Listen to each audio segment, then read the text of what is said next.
Sex worker নেটওয়ার্কের পক্ষ থেকে শুভেচ্ছা জানাই।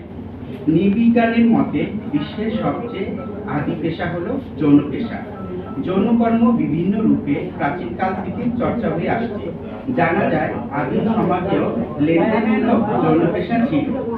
প্রতিটা ব্যক্তি প্রাচীন ব্যাপকভাবে প্রচলিত ছিল, যেখানে সামাজিক স্তরে প্রচলিত ছিল। গ্রিসের তেহারা এবং জাপানের গেইশাকে তাদের সাহচর্যের উচ্চ স্তরে প্রশিক্ষণের জন্য সমাজের মর্যাদাপূর্ণ সদস্য হিসেবে দেখা হতো, যারা যৌন পরিষেবা প্রদানের পাশাপাশি একজন শিল্পী, বিনোদনকারী এবং কথোপকথনকারী হিসেবে কাজ করেছিল। প্রতিটা বৃত্তির প্রতি মনোভাব ইতিহাসের মাধ্যমে পরিবর্তিত হয়েছে, কিন্তু বছরের পর বছর ধরে নানাভাবে যৌনকর্মীদের মানবাধিকার লঙ্ঘিত হচ্ছে অমানসিক নির্যাতনের শিকার। বর্তমানে যৌনকর্মীদের শ্রমের উপর নির্ভর করে এই ব্যবসা ছড়িয়ে আছে সারা পৃথিবী জুড়ে এবং চলে আসছে যুগ যুগ ধরে। এই পেশার ইতিহাসের দিকে তাকালে আমরা দেখতে পাই সমাজে তার প্রয়োজনে এই পেশার সৃষ্টি করেছে। স্থান ও কালের ব্যবধানে অনেক ক্ষেত্রে অপ্রাপ্ত অল্প বয়স্ক মেয়েদেরকে সমাজের প্রচারক শ্রেণীর বিভিন্ন অপকৌশলে যৌন কাজে বাধ্য করে।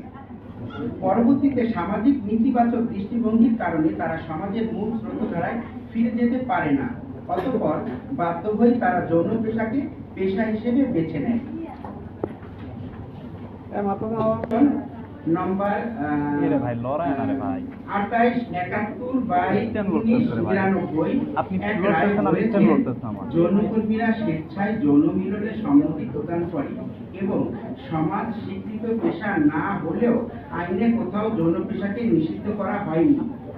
উক্ত রায়ে হাইকোর্ট আরো বলেন, যদিও যৌন পেশা বাংলাদেশ সমাজ স্বীকৃত পেশা নয়, কিন্তু যৌন পেশায় প্রবেশের জন্য তারা প্রথমে স্থানীয় প্রশাসনের মাধ্যমে যৌনকর্মী হিসেবে তালিকাভুক্ত হয়।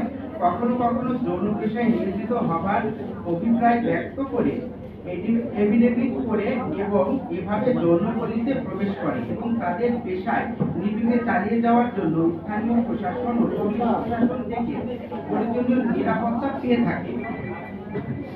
7 নম্বর, যৌনকর্মীদের নির্বিঘ্ন জীবনযাপন এবং সামাজিক নিরাপত্তার প্রতি উপদেষ্টা মণ্ডলীর দৃষ্টি আকর্ষণ করছি। 9 নম্বর, যৌনকর্মী নয় বরং মানুষ হিসেবে তাদের মৌলিক মানবাধিকার রক্ষায় নিপীড়ন এবং শোষণ বন্ধ করার ব্যবস্থা গ্রহণ করতে হবে।